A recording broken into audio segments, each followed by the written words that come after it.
On peut dire que la crise du Covid est à nouveau ce qui va susciter un nouveau scandale pénitentiaire.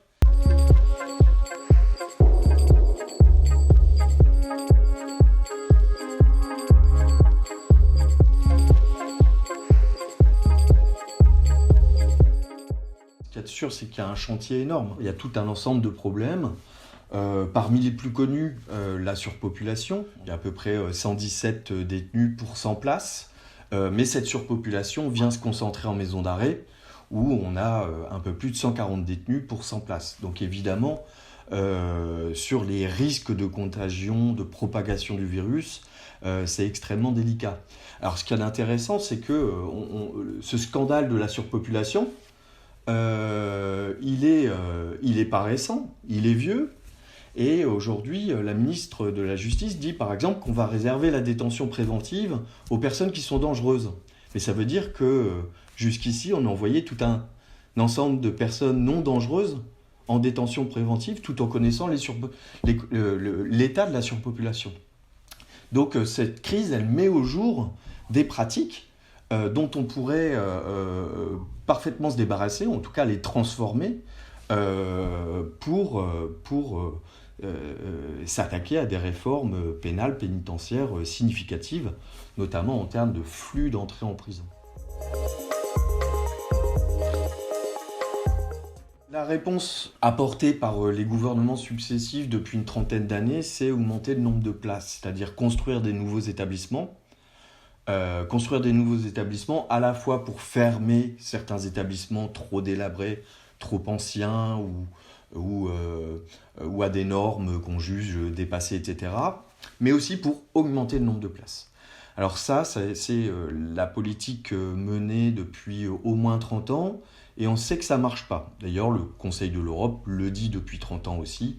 La construction d'établissements pour régler le problème de la surpopulation, ça ne marche pas. En fait, on augmente le nombre de places, mais on augmente aussi le nombre de détenus. Et donc, la surpopulation se reproduit, mais cette fois-ci dans un contexte d'inflation carcérale. Donc, pour réduire le nombre de détenus, il y a plusieurs approches possibles. La première, c'est la décriminalisation. C'est-à-dire, c'est le fait d'appréhender certains comportements problématiques sous un angle autre que pénal. Un exemple qui me semble d'une importance tout à fait significative en France, c'est en matière de politique des drogues.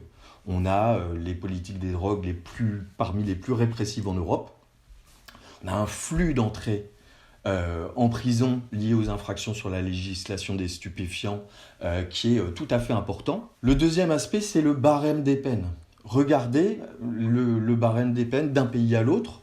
Une longue peine en Norvège serait considérée comme uniquement une peine moyenne en France. Certains pays ont réussi à contenir leur désir de punitivité à travers des barèmes qui traduisent un effort de modération pénale, et ce sans pour autant voir leur criminalité exploser ou en remettant en cause la sécurité intérieure de leur pays. La dernière piste, et elle passe aussi par l'imitation de pays voisins qui ont réussi ce mouvement de déflation carcérale, c'est la multiplication des aménagements de peine qui permettent d'exécuter tout ou partie de sa peine de prison à l'extérieur des murs.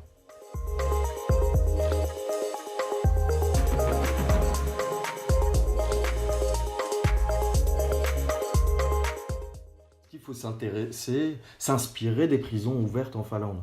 Mais pourquoi une prison comme ça, c'est possible en Finlande ? Et pourquoi il y a autant d'argent, de dispositifs qui sont mis au service de la réinsertion et de la réhabilitation sociale du détenu ? Mais c'est déjà parce qu'il y a beaucoup moins de détenus. Alors beaucoup moins en volume total, bien évidemment, puisque la population finlandaise est moindre que la population française, mais aussi en taux de détention.